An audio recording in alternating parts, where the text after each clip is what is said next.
রামপুরে এখন সকালের দিকটা একটু ঠান্ডা ঠান্ডাই থাকে। গায়ে একটু একটা চাদর, পাতলা চাদর বা আহ পাতলা কিছু পরে থাকলে মানে আরামই লাগবে। একটু হাওয়াও ছিল। সোমবার সকালবেলা ওয়েদার একটু আপ ডাউন, সকালের দিকে এখন ঠান্ডা, আবার দুপুরের দিকটায় গরম, এরকম চলছে। মানে সকালের দিকটা ঠান্ডা বলতে খুব নয়, আরামদায়ক এরকম একটা ওয়েদার ছিল। তো টেম্পারেচার এই 25-24 এর আশেপাশে সকালের দিকটায় থাকে। আর মাঝে মধ্যে এখানে ভীষণ বৃষ্টি হয়। বৃষ্টি এই জায়গাটা, আমি যতদিন এসেছি দেখেছি যে একটু বৃষ্টি বেশি হয়। তো সেই জন্য হতে পারে যে এখানকার মানে টেম্পারেচারটা বেশি ওঠে না। এখন তো উঠছে না, হয়তো জুন জুলাই আহ, অগস্ট ওই ওই সময়টায় হয়তো আরো বেশি থাকবে। তো এখন মোটমাট বেশ আরামদায়ক ওয়েদার। আর হাঁটতে বেরিয়েছিলাম আমাদের, আমরা যে কন্ডোতে থাকি তার ঠিক পাশ দিয়েই একটা হাঁটার এরকম ট্র্যাক আছে। তো সেখানে হাঁটতে বেরিয়েছিলাম। তার আমাদের কন্ডো থেকে বেরিয়ে প্রথমে একটা মন্দির আছে। সে মন্দিরের আহ, থেকে সোজা গেলেই, একটু বেশি দূরে নয়, একটু গেলেই একটা ওরকম হাঁটার ট্র্যাক আছে। আশপাশটা সবুজ এখানে। ব্যাংককের পর এখানে এসে দেখেছি এখানে সবুজটা বেশি, ব্যাংককে যেটা কম, যেটার অভাব মনে হয়েছিল, এখানে সবুজের যে ভাগ সেটা বেশি। একটা বিশাল বড় বট গাছ দেখে আমি জিনিস মানে বট গাছ আর তার আশেপাশে যে সবুজ, সেটা দেখে, আর বট গাছটা এতটাই বিস্তৃত, তার ঝুড়ি আর শাখা প্রশাখা সমস্তটা নিয়ে, আর এতটাই পুরনো যে এই জায়গাটা ভিডিও করেছি। তারপরে সোজা রাস্তা ধরে হাঁটতে হাঁটতে যে জায়গাটায় পড়েছে একটা চত্বর, সেই চত্বরটাও রাস্তা ধরে, মানে সোজা হাঁটলে এই জায়গাটাকেও রাস্তা পেরোতে হবে।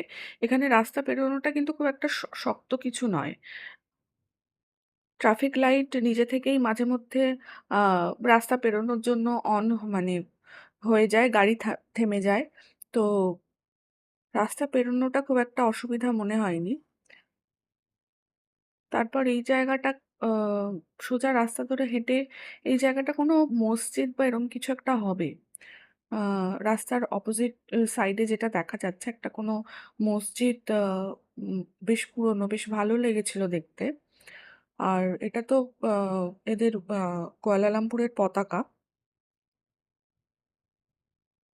এইবার ফিরে আসছি, ফেরার পালা। ওই রাস্তাটা ধরেই ফিরে আসা। আর এখান দিয়ে সূর্য উঁকি মারছে, সূর্যটা আস্তে আস্তে উঠতে শুরু করেছে। সূর্যদেব উঁকি মারছে এই গাছপালার ফাঁক ফোকরে। ওপর দিয়ে একটা ট্রেন চলে গেল, এটা মনে হয় মনোরেল, মনোরেলের যে লাইনটা সেইটা। আর নিচ দিয়ে যে স্টেশন, নিচ দিয়েও আবার একটা রেল লাইন, সেখান দিয়ে আর একটা ট্রেন যাচ্ছে। এই ট্রেনটা কিসের আমি ঠিক জানি না, কিন্তু স্টেশনে মানে কুয়ালালামপুর লেখা আছে। স্টেশনটার নাম হয়তো কুয়ালালামপুর। স্টেশনটার নাম হয়তো, মানে কেন, কুয়ালালামপুরই।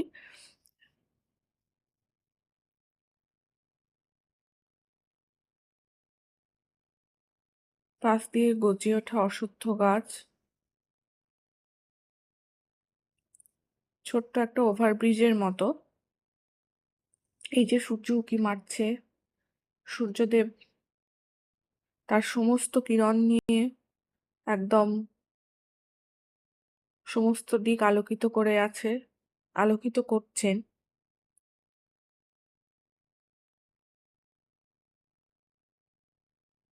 এই জায়গাটা দেখতে ভীষণ সুন্দর লাগছিল, তাই আমি এই জায়গাটা তোলার লোভ সামলাতে পারিনি।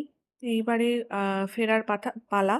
এইবার এই যে ট্র্যাক, এটাই ট্র্যাকটা, এর পাশ দিয়ে একটা ছোট্ট ওই ড্যাম মতো চলে গেছে, তার পাশ দিয়ে ট্র্যাকটা। এই রাস্তাটা ভীষণ সুন্দর, আমার ভীষণ ভালো লাগে এই রাস্তাটা দিয়ে হাঁটতে। সকালের দিকটায় তো আরো সুন্দর, আরো মানে মোলায়েম সূর্যের আলো। সূর্যের আলোয় অতটা তেজও নেই, এখনো অবধি সেই তেজটা আসেনি।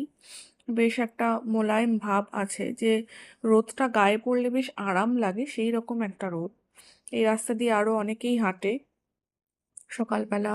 এখান দিয়ে অনেকেই হাঁটতে এখান মানে রাস্তাটা ফাঁকা, ফাঁকা মনে হলেও এখান দিয়ে অনেকেই হাঁটে, অনেকেই যাতায়াত করে।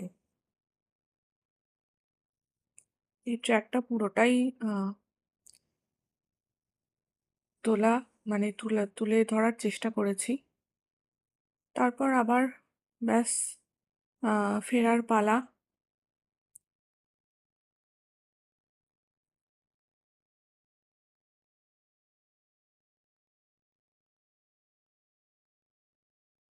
ফিরতে ফিরতে আবার এই যে সূর্যর সাথে ছোট্ট একটা সেলফি তোলার প্রচেষ্টা।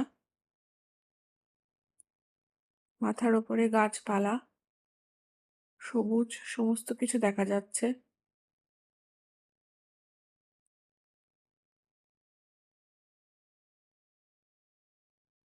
এই যে এখনো চাঁদ অস্ত যায়নি, সেটাই দেখানোর চেষ্টা করছি যে চাঁদ অস্ত যায়নি। কিন্তু এই গাছটার যত এগিয়েছি এই গাছের ফাঁক ফোকর দিয়ে যদিও চাঁদটা দেখা যাচ্ছে, কিন্তু মনে হচ্ছে যেন চাঁদ এই গাছের মানে মধ্যে লুকিয়ে গেল আর কি। তো সেই সাথে গাছটাও দেখানোর চেষ্টা করেছে, একটা বিশাল বড় গাছ, তার তলায় আর একটা ছোট গাছ এবং তার মধ্যে কিছু একটা কমলা রঙের গুচ্ছ গুচ্ছ ফুল ফুটে আছে। ওই বড় গাছটারই শাখা এটা।